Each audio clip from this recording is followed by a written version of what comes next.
Hey guys, welcome to Digital Tech Studio. In this tutorial, I'm going to share how to enter BIOS on Windows PC. BIOS is a low-level settings menu built in on your motherboard. So in order to enter, you need to do an advanced restart. For that, you can go to the Windows icon, open Settings, and within the settings, you can switch to System. And within the systems, you would have Recovery. Just open that, and within the recovery you have this advanced startup.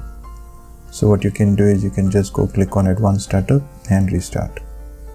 So after booting into advanced startup, this is the window you would be appearing.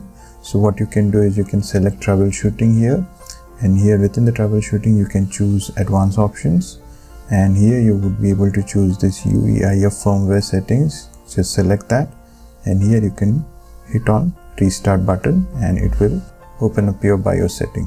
So these are the BIOS setting, low-level BIOS setting that you can configure. You can make the necessary changes that you want, and then you can just go and hit on this continue button, which will again restart the normal Windows. I hope you find this video helpful. Please hit the like button and subscribe if you haven't already. Thank you for watching. See you in the next one.